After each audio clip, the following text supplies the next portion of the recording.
keintiman dalam doa. Bapak Ibu, kalau kita bicara mengenai keintiman, bicara mengenai doa, ini ada satu materi yang tidak hanya sekedar pengetahuan akali beraka, tidak sekedar hanya sebuah pemahaman yang baku, yang teologis tentang doa, tapi ini hal yang praktis yang memang harus kita lakukan.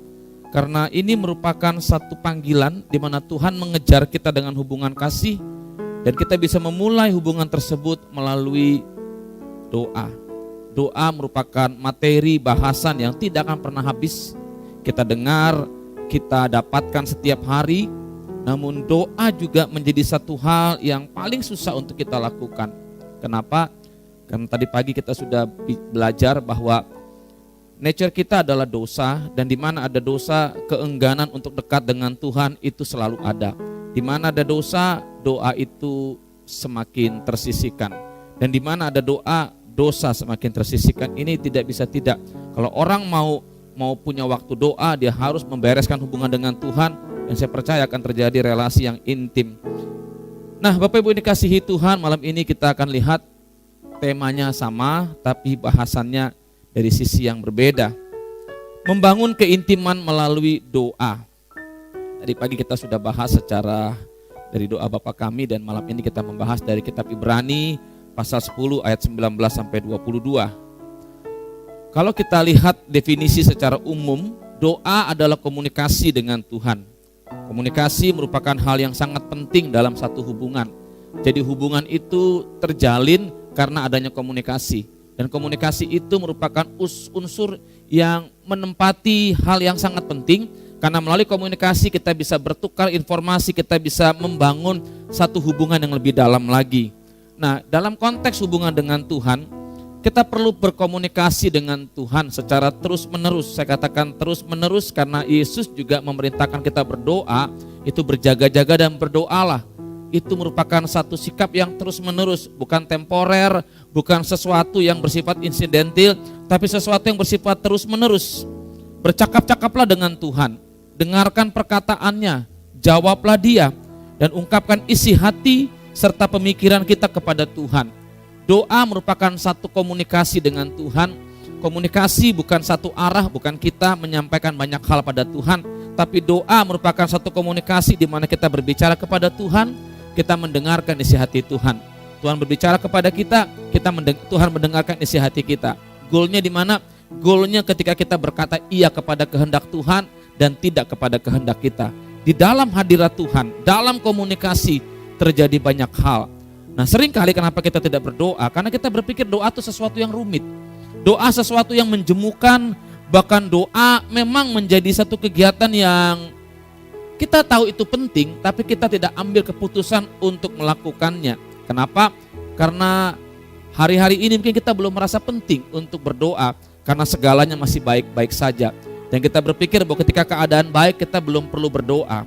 Padahal doa itu menempati satu prioritas yang paling utama dalam kehidupan kita, karena doa merupakan respon atas karya Kristus yang telah membuka jalan untuk saya dan saudara dapat berhubungan dengan Bapa.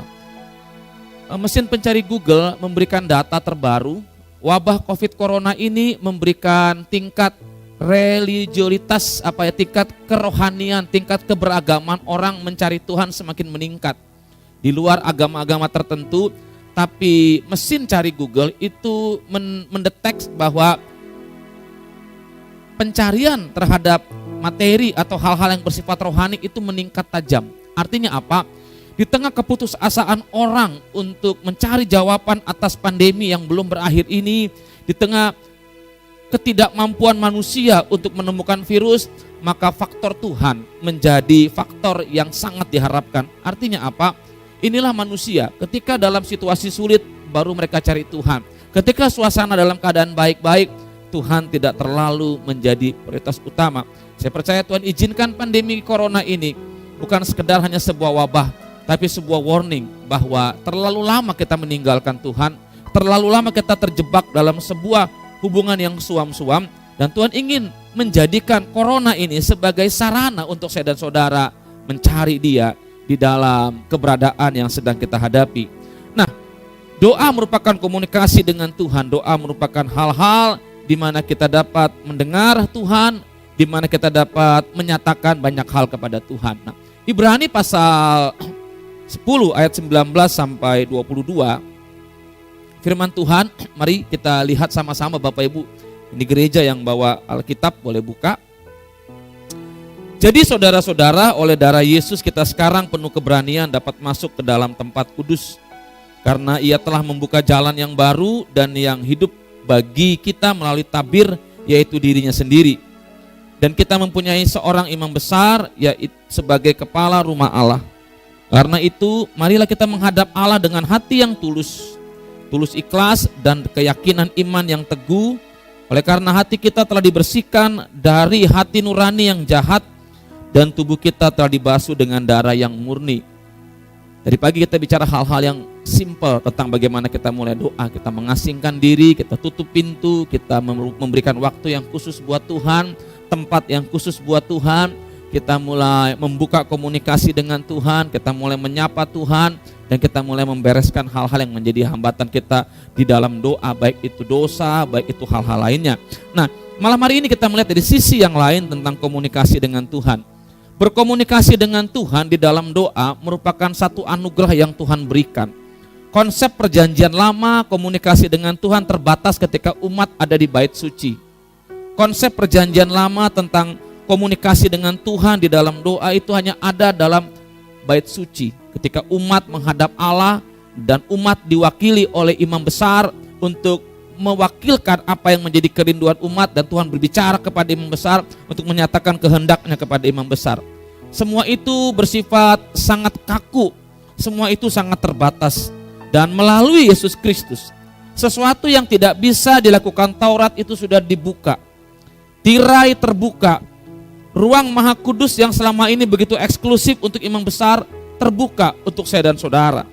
Oleh karya Kristus kita menjadi pribadi yang memiliki kesempatan melewati jalan baru. Dalam ayat 20, jalan baru di mana kita bisa masuk hadirat Tuhan. Kristus telah menjadi pengantara untuk kita, yang telah mendamaikan kita dengan Bapa. Bapak Ibu, mungkin khotbah tentang mendamaikan hubungan kita dengan Bapa sesuatu yang sangat familiar. Tapi percayakah kita, yakinkah kita bahwa khotbah tersebut seharusnya terus diingatkan, karena hal ini menjadi dasar bagi kita untuk kita menjalin relasi dengan Tuhan. Bagaimana kita bisa menjalin relasi dengan Tuhan kalau hubungan kita dengan Bapa sedang terhambat oleh dosa? Bagaimana kita bisa menjalin hubungan dengan Tuhan kalau dosa menghambat dan menjadi jurang yang membuat kita tidak bisa bertemu dengan Tuhan? Dan khotbah-khotbah seperti ini, firman seperti ini seharusnya menyadarkan kita bahwa kita nggak boleh nyaman dengan kehidupan ini. Kita nggak boleh berpikir dosa adalah hal biasa. Kita nggak boleh menggampangkan karya pengorbanan Kristus seakan-akan gampang tinggal minta ampun. Untuk menuju proses pengampunan yang bisa Tuhan berikan, Dia harus mati di kayu salib. Dia harus mengorbankan dirinya. Dia harus membayar harga yang sangat mahal yang tidak akan mampu dibayar oleh manusia. Dan oleh karena karya Kristus itu, kita dapat kesempatan untuk bisa masuk ke hadirat Tuhan. Bukan cuma masuk ke hadirat Tuhan, Kristus juga telah mengutus Roh Kudus untuk membantu kita mengatasi segala faktor-faktor yang menjadi kelemahan untuk kita hidup dalam hubungan dengan Bapa. Kristus memulihkan hubungan kita dengan Bapa. Roh Kudus membantu kita menjaga, meningkatkan keintiman kita dengan Bapa. Ada banyak faktor dari eksternal, baik itu dosa. Faktor eksternal, serangan setan. Setan nggak pernah mau saudara intim dengan Tuhan. Setan nggak pernah mau saudara dekat dengan Tuhan. Setan nggak pernah mau saudara mengalami hadirat Tuhan. Setan nggak pernah mau saudara mengalami perjumpaan dengan Tuhan. Karena kalau saudara mengalami hal tersebut, saudara akan mengalami sesuatu yang dapat mengubah hidup saudara, membangkitkan iman saudara, membangkitkan kehidupan kita. Ada banyak faktor-faktor internal dalam diri kita. Kita mungkin berkata, saya nggak sempat berdoa, saya nggak punya waktu berdoa. Prioritas kehidupan yang belum sepenuhnya mengutamakan Tuhan. Atau ada orang-orang yang terbiasa hidup tanpa doa, dan dia berpikir tanpa doa aja saja saya sudah begini, jadi saya nggak perlu doa. Atau ada orang-orang yang takut berdoa. Bagaimana saya memulai berdoa? Bagaimana saya harus berdoa? Saya tidak tahu bagaimana saya berdoa. Karena apa? pemahamannya tentang doa terlalu kompleks, terlalu rumit, terlalu dogmatis, terlalu liturgis, terlalu formal, sehingga untuk dia memulai doa, dia terjebak dengan pemahaman yang terbangun dalam dirinya. Hal-hal pembahasan tentang doa tidak salah, tapi kita juga perlu memahami bahwa pembahasan tentang doa hanya sekedar untuk merangsang, menstimulus kita untuk lebih giat lagi dalam doa, bukan membangun satu bangunan yang membatasi seakan-akan dengan pengetahuan tentang doa kita sudah berdoa. Sama seperti kita tahu tentang rasa gado-gado. Tentang rasa gado-gado, kamu tahu rasa gado-gado? Ya, rasanya campur-campur. Nah, pertanyaannya, antara orang yang pernah makan gado-gado dengan orang yang hanya tahu rasa gado-gado, dari pelajaran, dari pengalaman orang tentu beda. Nah, banyak orang hanya puas dengan memahami konsep tentang doa, bisa menjelaskan tentang doa, tapi tidak hidup secara rutin di dalam doa. Ini yang setan suka. Karena apa? Kita merasa sudah cukup, kita merasa sudah baik, kita merasa sudah punya hubungan dengan Tuhan. Padahal hal tersebut adalah sebuah yang justru nanti akan mematikan kerohanian kita. Nah, Roh Kudus yang menjadi pengantara kita dalam kelemahan kita berdoa kepada Tuhan. Nah, oleh kuasa darah Yesus kita beroleh jalan masuk. Kuasa darah Yesus telah memberikan kelayakan bagi kita, sehingga kita dapat memiliki kelayakan untuk masuk hadirat Tuhan. Bapak Ibu yang dikasihi Tuhan, kalau dahulu orang untuk menghadap hadirat Tuhan itu membutuhkan korban, harga yang mahal. Tapi hari ini oleh darah Kristus kita bisa masuk hadirat Tuhan. Kita minta pengudusan dari Tuhan, kita minta darahnya tercurah darahnya tercurah bagi kita, dan kita bisa masuk hadirat Tuhan. Hati yang telah dibersihkan dari hati nurani yang jahat saat kita hendak menghampiri Tuhan. Pengudusan Kristus akan memulihkan hati kita. Pengudusan Kristus akan memperbaharui hati kita menjadi hati yang baru. Tidak ada yang tersembunyi di hadapan Tuhan.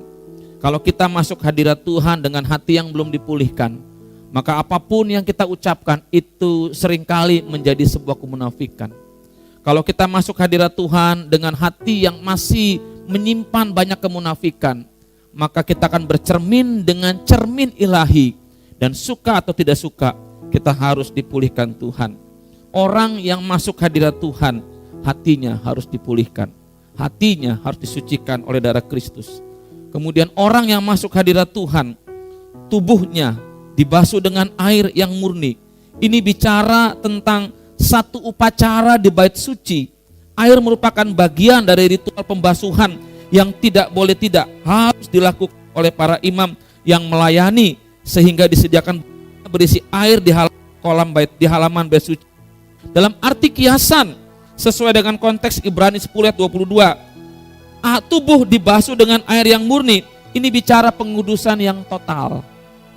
Kalau tadi hati itu sumber kehidupan, maka di hadirat Tuhan, saat kita masuk hadirat Tuhan, oleh darah Kristus tubuh kita dibasuh total dan kita dikuduskan hingga kita menjadi layak bagi Tuhan. Kalau sekarang kan masuk mall, masuk tempat-tempat tertentu kita harus cuci tangan, kita harus disemprot dan segala macam, supaya apa? Kita layak masuk ke tempat yang memang kita mau tuju. Karena wabah corona ini kita harus pakai masker dan segalanya.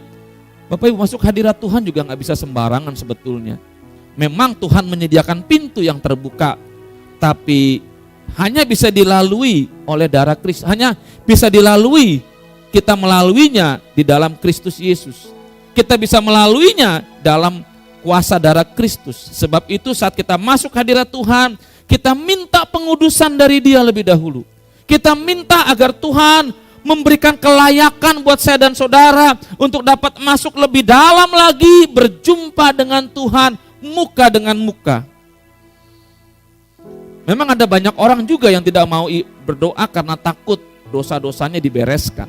Ada banyak orang yang tidak mau berdoa dengan alasan mereka terbiasa hidup dalam dosa. Ketika mereka masuk hadirat Tuhan, mereka harus bergumul untuk mengalami pemberesan dosanya.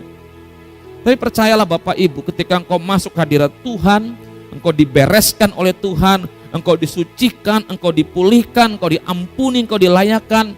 Itu merupakan sebuah proses yang terus-menerus berlangsung, yang lama-kelamaan akan meningkatkan kualitas kehidupan saya dan saudara.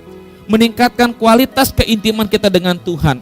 Meningkatkan kualitas kerinduan kita dengan Tuhan. Semakin hati sering dimurnikan, semakin tubuh sering dilayakan, saya percaya Bapak Ibu, mujizat pasti terjadi, kesembuhan pasti terjadi. Ada banyak kesaksian terjadi, diucapkan ketika mereka masuk hadirat Tuhan. Memang tidak mudah masuk hadirat Tuhan, memang tidak gampang, tapi disitulah nilainya. Sesuatu yang gampangan itu kadang-kadang tidak bernilai, tapi sesuatu yang sulit untuk didapatkan, sulit untuk dilakukan, kalau kita mau melakukannya dalam pertolongan Roh Kudus, dalam anugerah Kristus Yesus, maka nilainya akan berdampak buat kehidupan saya dan saudara. Tubuh yang dibasuh oleh darah Kristus, kita minta Roh Kudus untuk terus mengingatkan dosa-dosa kita, supaya saat kita masuk hadirat Tuhan, kita juga mengalami pemberesan dari dosa-dosa. Ketika Kristus mengajarkan doa Bapa kami, kalau kamu teringat akan dosa terhadap orang lain, cepat minta ampun. Artinya apa? Tuhan ingin kita ketika masuk hadirat Dia, kita betul-betul kudus tak bercacat celah. Kata-kata kudus tak bercacat celah ini kan mengandung pemahaman, wah begitu sulit. Tidak. Semua itu dimulai dari langkah kecil untuk kita masuk hadirat Tuhan. Kita diproses oleh Tuhan untuk diperbaharui menjadi semakin baru. Atas dasar karya Kristus, maka komunikasi kita harus diucapkan dalam nama Yesus. Doa kita naikkan dalam nama Yesus. Artinya apa? Karena doa yang kita naikkan itu bisa terjadi, bisa layak karena Kristus. Dan doa hubungan dengan Tuhan itu semata-mata semuanya tentang Yesus. Kita bisa pulih karena Yesus, kita bisa diampuni karena Kristus, kita bisa memiliki pengantara yaitu Kristus Yesus, maka kita memiliki satu anugerah di dalam Kristus Yesus yang membuat kita bisa memiliki keintiman, doa dinaikkan, yang membuat kita berdoa harus dalam nama Yesus. Maka dari itu saya mengajarkan berkali-kali, jangan lupa tutup doa dalam nama Yesus. Tutup doa dalam nama Yesus. Jangan cuma nengking setan dalam nama Yesus, tapi berdoa juga sebagai satu pengakuan bahwa saya bisa berdoa, ada pengantara saya, yaitu Kristus Yesus. Saya bisa masuk hadirat Bapa karena Kristus Yesus. Saya bisa memiliki jalan yang baru karena Kristus Yesus. Maka dari itu, doa dilakukan dalam nama Yesus Kristus. Atas dasar karya Kristus. Jadi kita tadi bicara karya Kristus secara singkat.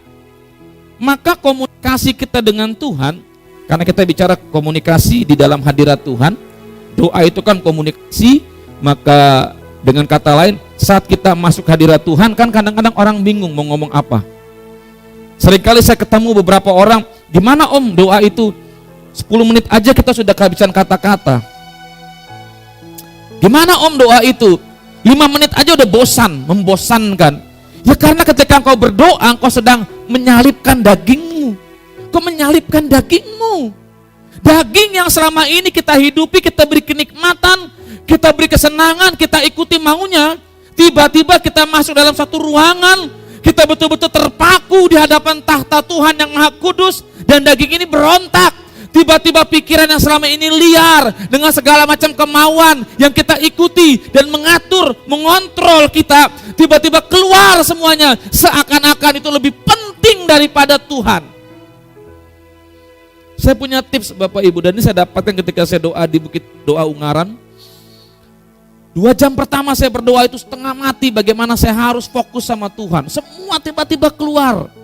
Dan anehnya semakin saya lawan, semakin saya tengking, semakin saya gak fokus. Tuhan ingatkan, mari menyembah kepadaku, mari nyanyikan pujian padaku.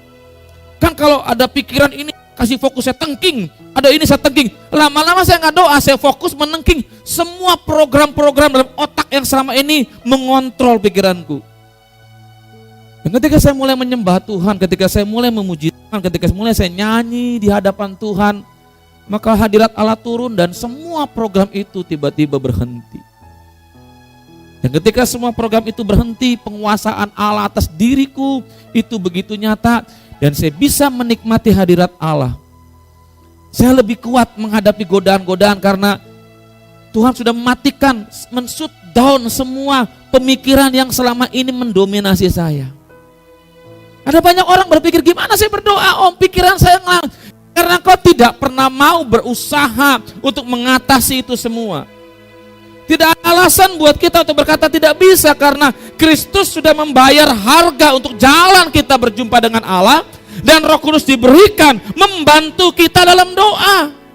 Masalahnya kita mau nggak? Roh Kudus membantu itu bukan kita diam, dia kerja. Tidak. Tapi Roh Kudus membantu itu kita melangkah, dia berjalan bersama dengan kita.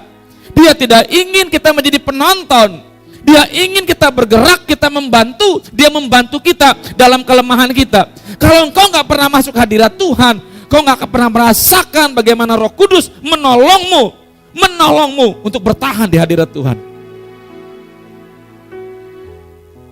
Maka itu kalau orang ngomong tentang doa hanya sebatas teori, ya begitu. Tapi orang kalau ngomong tentang doa, dia menceritakan bagaimana berjumpa dengan Tuhan. Dia nggak bisa bilang apa-apa. Saya nggak bisa bilang apa-apa tentang Tuhan karena ketika berjumpa dengan Dia, ini hanya satu kata yang saya bisa ucapkan ketika dari lagu Pak Eros, keindahanmu memudarkan dunia. Betul. Hadirat Allah itu adalah habitat kita. Dan kalau kita lahir baru, seharusnya pertumbuhan kita terjadi diawali dari kehidupan di hadirat Allah. Ada banyak orang hari ini menggantikan hadirat Allah dengan kata-kata motivasi yang seakan-akan membangun. Ada banyak orang yang hanya puas dengan kegiatan yang kelihatan rohani namun tidak membangun. Orang boleh aktif, orang boleh sibuk dengan segala macam kegiatan, tapi ingat, semua itu tidak boleh menggantikan prioritasmu akan hadirat Tuhan. Atas dasar karya Kristus, maka komunikasi kita dengan Allah, komunikasi dengan Bapa yang pertama harus penuh keberanian. Saya cukup kaget dengan kata-kata ini Bapak Ibu. Ternyata kata keberanian ini bukan kita berani dalam arti kita berani untuk berkelahi. Teks asli kata keberanian ini memiliki makna kebebasan berbicara. Kalau dulu dalam perjanjian lama agak sulit orang-orang untuk berbicara bebas di hadapan Allah. Tapi saat seseorang oleh karya Kristus dia masuk hadirat Allah, dia punya kebebasan dalam berbicara. Tentu kebebasan sini harus disertai dengan hal-hal yang lain. Pastikan ketika engkau di hadirat Tuhan, engkau memiliki keberanian untuk berbicara sesuai dengan apa yang ada di hatimu. Mazmur 62 ayat 9, percayalah kepadanya setiap waktu, hai umat, curahkanlah isi hatimu di hadapannya. Allah ialah tempat perlindungan kita. Ada banyak peristiwa yang saya mau katakan yang mengajarkan saya secara pribadi bagaimana doa itu bukan sekedar sebuah rentetan urutan yang harus saya patuhi, tapi doa adalah sebuah keberanian mengungkapkan apa yang paling menyesakkan dadaku, apa yang paling mengganjal di hatiku. Kadang-kadang ketika masuk hadirat Tuhan saya tidak nyanyi, kadang-kadang saya tidak menyembah, saya hanya berkata, bahkan mungkin ketika beban terlalu berat tidak ada kata-kata yang diucapkan, yang ada hanya air mata. Tapi saya berani katakan di hadapan Tuhan, ini aku Tuhan. Mari kita mulai berani berkata-kata kepada Tuhan. Jadi jangan cuma berpikir harus nyanyi. Nyanyi apa om? Ngomong apa om? Ngomong yang selama ini kau simpan di hatimu. Yang pertama, kalau kita mau berkomunikasi sama Tuhan, kita harus bangun keberanian berbicara. Nanti saya akan jelaskan lebih detail di bagian lain. Yang kedua, dari lubuk hati, from my heart, deeper my heart. Komunikasi yang dibangun atas dasar keterbukaan dan kejujuran serta lepas dari segala aturan yang mengikat. Bapak Ibu, belajarlah di dalam doa itu engkau menemukan style gayamu yang orsinil. Tidak harus ikut-ikutan orang, tidak harus menjadi seperti orang lain. Belajarlah menemukan kenyamananmu dalam doa. Duduknya bagaimana? Nikmati cara dudukmu yang kau enak. Kalau saya duduknya saya ambil kursi, kemudian saya berlutut. Kalau saya pegel, saya duduk. Kalau saya betul-betul merasakan hadirat Tuhan dalam arti itu saya tertungkup dan saya hanya menyembah Dia. Dan bisa juga kadang-kadang kalau pegel saya berdiri. Kadang-kadang dalam doa, di mobil, nyetir, yang penting nikmati bahwa persekutuan dengan Tuhan itu tidak terbatas waktu dan tempat.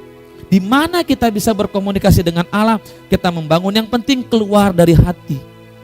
Matius 6 ayat 5, kata Yesus, jangan seperti orang munafik. Betul, keberanian kita bicara kepada Tuhan, itu didasari oleh ungkapan yang lahir dari hati yang terdalam. Wah, ini indah Bapak Ibu. Kau akan merasakan bahwa menit demi menit yang berlalu, waktu yang berlalu itu gak terasa. Sama seperti ketika kau berjumpa dengan pujaan hatimu, engkau bisa berkomunikasi 1 jam, 2 jam. Karena apa? Karena kau sedang mengungkapkan isi hatimu kepada kekasihmu. Kita gak sedang membanyol, kita gak sedang berbohong, kita sedang mengungkapkan satu ungkapan yang memang tidak pernah habis, yang ada di hati saya dan saudara. Bahkan saat Yesus menyebut Tuhan sebagai Bapa dalam Matius pasal 6 ayat 6 sampai 9, doa Bapa kami, dia bilang ini, Bapamu di sorga, Bapamu, Bapamu. Ini luar biasa loh bagi orang Yahudi, ketika Tuhan mengatakan Bapamu kepada para murid, menyebut Allah dalam kepemilikan, dalam keintiman. Ini mendobrak sekali. Tuhan ingin dalam sebuah relasi keintiman, ketika Tuhan menyebut Allah Bapa, inilah sebuah dimensi baru dalam komunikasi antara kita dengan Tuhan. Terserah saudara mau panggil babe, mau panggil apa, yang penting di hati kita mau ungkapkan bahwa ini loh ungkapanku, Bapa. Saya suka manggil Tuhan sebagai Bapa. Saudara mesti punya style yang orsinil, tidak usah ikut. Ketika kau menemukan Tuhan, itulah yang akan kau hidupi dengan gayamu dalam doamu. Saya nggak bisa ikut-ikutan, harus seperti A atau seperti B. Biarkanlah itu menjadi sebuah keorsinalitas kita saat di hadirat Tuhan. Saat Yesus memanggil Tuhan sebagai Bapa, Dia ingin kita dibawa pada sebuah dimensi baru, hubungan yang intim dengan Tuhan. Tadi bicara keberanian, lubuk hati. Nah, kalau kita disebutkan hubungan kita antara kita dengan Tuhan sebagai anak dengan Bapa, maka hubungan kita itu pasti didasari oleh kasih.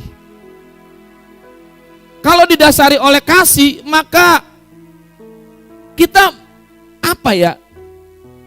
suatu hubungan tersebut terasa nikmat, terasa nyaman, terasa indah. Ada kepercayaan yang terbangun antara kita dengan Allah. Ada kerinduan yang membuat kita saya ingin ketemu Dia. Seperti anak dengan bapa. Anak mencari orang tua, karena orang tua yang menjadi satu kehidupan dalam dirinya yang begitu dominan. Sudahkah hubungan kita dengan Allah seperti itu? Saya berdoa untuk yang di gereja, ayo kita mulai masuk hadirat Tuhan, kita mulai memanggil Dia Bapa. Enggak usah terlalu agamawi dalam doa. Allah itu sangat kreatif menciptakan suasana doa, membuat kita tidak jenuh. Tadi saya dengar firman Tuhan, satu hari itu 90% waktu kita itu untuk sesuatu yang bersifat rutin. 5% itu untuk sesuatu yang bersifat insidentil dan melahirkan kejutan-kejutan. Yang 95% itu kadang-kadang kita lewatkan untuk ngejar yang 5%. Padahal yang 95% itu mempersiapkan untuk mendapatkan yang 5% ini. Kita nggak akan mungkin mendapatkan hasil kalau kita nggak memulai dari sekarang. Hari-hari yang kita lalui, doa yang kita naikkan, sadar atau tidak sadar, kadang-kadang memang bisa membuat kita jenuh. Tapi percayalah, kalau engkau setia, kau akan menemukan bahwa bukan sekedar jawaban doa yang membuat engkau bergairah, tapi engkau bisa berkata kepada Tuhan, aku tidak akan bisa nyaman kalau aku belum berjumpa dengan Engkau. Aku tidak akan merasa nyaman kalau aku belum mengalami perjumpaan dengan Engkau ya Bapa. Karena keintiman yang terbangun itu demikian intens. Sampai ada rasa kehilangan kalau kita tidak berjumpa dengan Tuhan. Jangan dibalik. Kita merasa nyaman kalau kita tidak pernah berjumpa dengan Tuhan. Karena dosa, karena kejahatan, karena kebusukan, kemunafikan kita sudah mendarah daging, hingga perjumpaan dengan Tuhan akan menggoncang kenyamanan kita. Balik. Saya bilang sama Tuhan setiap pagi saya bangun, kadang-kadang saya capek. Istri saya tahu setiap jam 3:30 saya tinggalkan dia. Saya mulai membiasakan diri. Saya biasanya pengen Senin itu hari istirahat pendeta, tapi enggak, saya bilang enggak ada istirahat untuk cari Tuhan. Bahkan Minggu pun saya harus cari Tuhan. Persiapkan khotbah jam 12, jam 1, jam 3 saya bangun dan saya siap lagi untuk bertemu Tuhan. Ternyata ada energi baru yang Tuhan berikan untuk bisa terus mengejar. Kenapa saya kejar Tuhan seperti itu? Karena dia Bapak saya. He is my father. Dan saya merasa gak nyaman, gak pede, gak kuat kalau saya gak bisa menyapa dia. Didasari oleh kasih. Dan perjumpaan dengan Tuhan, komunikasi dengan Tuhan itu berlangsung dalam suasana akrab dan rileks. Saudara, ketika engkau berdoa, ambil posisi rileks. Kalau engkau capek, ambil posisi duduk yang nyaman. Engkau ganjel dengan bantal, engkau bisa lakukan asal engkau nyaman. Kalau engkau kesemutan, bangkit berdiri, lompat-lompat di ruang doamu. Kalau engkau capek, engkau bisa duduk selonjor, engkau bisa keluar, engkau bisa kencing sebentar, engkau masuk lagi. Yang terpenting tetap berkomunikasi dengan Tuhan. Relax. Tidak usah menyapa Tuhan dengan sebutan yang seakan-akan pengagungan itu nyata, tapi kita menyebutkannya karena kita takut dan munafik. Apa? Kasih. Bapak, aku bersyukur. Hadirat Tuhan itu indah. Akrab loh Bapak Ibu Saudara. Nah kalau sudah seperti ini kau akan betah loh. Kemudian komunikasi itu berlangsung terus menerus. Jalan yang sudah dibuka oleh Yesus itu tidak ditutup. Terbuka terus. Roh Kudus terus mengajak, menggerakkan, memberikan kerinduan untuk kau berjalan masuk. Orang yang sering masuk hadirat Tuhan adalah orang yang juga bisa merasakan Tuhan masuk dalam kehidupannya semakin hari semakin dominan. Jadi kalau yang mengubah hidupmu filosofi dunia tanpa hadirat Tuhan, buahnya kedagingan. Orang yang dipimpin oleh Roh adalah orang yang pasti mengutamakan hadirat Tuhan, karena di situ dia mengalami perjumpaan, intervensi dengan Tuhan. Semakin engkau sering masuk hadirat Tuhan, semakin Roh Kudus akan terus mendominasi hidupmu. Terjadi pertukaran ilahi antara kita yang terbatas dengan Allah yang tak terbatas. Kita yang terbatas masuk hadirat Allah yang tak terbatas.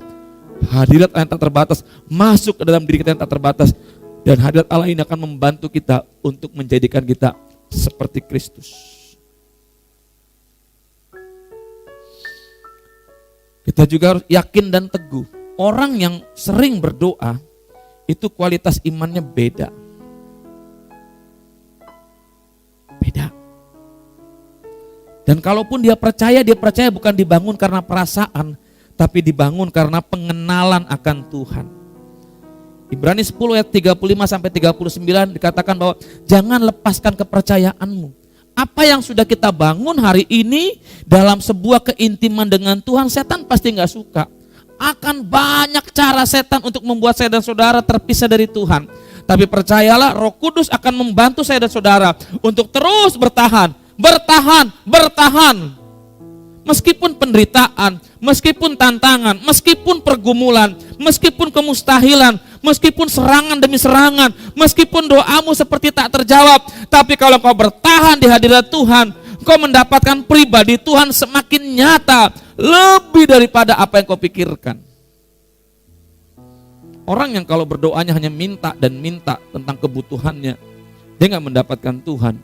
Dia banyak kecewanya karena dia pikir Tuhan adalah seperti jin di film Aladin. Tapi kalau orang di hadirat Tuhan, banyak dihancurkan, banyak dibentuk kembali Hadirat Allah menghancurkan egonya, kesombongannya. Itu orang seperti ini, wah lama-kelamaan dia gak banyak minta sama Tuhan. Dia cuma bilang sama Tuhan, apa yang bisa kulakukan bagi engkau agar engkau senang Tuhan. Minta boleh, tapi dia tidak memaksa. Iman bukan memaksa, iman bukan meng-create, tapi iman mewujudkan kehendak Allah lewat kehidupan kita yang fana ini. Jangan dibalik Bapak Ibu. Kesimpulannya apa dari apa yang kita bahas ini? Melalui doa kita dapat membangun keintiman dengan Tuhan. Karya Kristus di kayu salib telah membuka jalan baru, yaitu melalui dirinya untuk kita bisa menikmati keintiman dengan Bapa dalam hadirat dan hadirat kudusnya. Oleh sebab itu sebuah kehormatan, saya katakan sebuah kehormatan. Umat perjanjian lama tidak mendapatkan kehormatan yang kita dapatkan. Hanya karena Kristus Yesus kita bisa masuk hadirat Tuhan. Hanya karena Kristus Yesus kita bisa memiliki jalan yang baru untuk masuk hadirat Bapa. Tirai itu disobek, tirai itu terbelah. Kristus yang membuka jalan tersebut. Kita penuh keberanian. Mari Bapak Ibu mulai doa, mulai ucapkan kata-kata. Jangan takut nyanyi, mau suaramu fals kayak, mau suaramu nadanya gak pas kayak, bodoh amat. Dan itu harus berlangsung terus menerus. Kemudian kita harus yakin dan teguh bahwa persekutuan kita dengan Tuhan tidak pernah sia-sia. Minggu depan kita akan bicara mengenai berkat dari orang yang intim dengan Tuhan. Nah, penutup, sebuah kehormatan dari Tuhan yang memulai inisiatif untuk sebuah hubungan yang intim. Tuhan selalu memulai. Karena kita gak mampu, dosa itu membuat cita rasa kita terhadap Tuhan itu hilang. Ada, kita gak bisa menemukan dia. Karena dosa menjadi penghambat. Harus Tuhan yang berinisiatif, dan lewat Kristus Yesus dia pulihkan hubungan itu. Lewat Roh Kudus dia memimpin kita untuk menikmati hubungan itu. Melalui Yesus yang sudah membuka pintu yang tidak bisa dikerjakan oleh Taurat, sekarang kita nikmati. Di mana bukan hanya jalan baru yang Tuhan berikan, tapi dimensi baru dalam komunikasi dengannya sudah diberikan bagi dia. Saya ingat Bapak Ibu ketika saya naik Gunung Slamet, waktu itu tahun lupa saya 88 atau 89 dengan Pak Minarto. Kami berdua naik Gunung Slamet. Waktu itu Gunung Slamet waktu itu naik gunung itu nggak harus lewat pos-pos penjagaan di kaki gunung. Kita hanya lapor ke kepala desa atau kepala dusun atau juru kunci. Malam kami naik gunung, memang waktu itu tidak ada yang naik, hanya saya dengan Pak Minarto, dan pada malam kami dirikan tenda. Kami diganggu setan Bapak Ibu. Sepanjang malam kami diteror. Pak Minarto waktu itu juga ngigo, jadi saya agak takut sendirian. Saya bingung, orang Kristen tuh mau berdoa gimana. Saya tahu rekan-rekan agama saya rekan saya yang memiliki agama lain punya formulasi doa untuk mengusir setan. Saya nggak hafal doa Bapa kami. Yang saya hafal hanya Alkitab dengan golok. Saya nggak tahu, dan kalau saya ingat itu saya ketawa Bapak Ibu. Betapa pemahaman saya tentang Tuhan sangat dangkal. Dan punya pengalaman yang sama ketika naik Gunung Semeru, saya berjumpa dengan 2 buah mata berapi yang begitu besar. Kali ini beda. Saya tanya sama porter, kita lewat mana? Porter bilang, pas lewat di mana jalan itu, di atasnya ada 2 mata yang besar waktu itu di Gunung Semeru. Kalau dulu saya ketakutan, sekarang saya hanya lewat dan saya berbahasa roh secara pelan-pelan. Saya bilang, Tuhan lindungi kami dengan kuasa darah-Mu. Saya berbicara seperti saya bicara kepada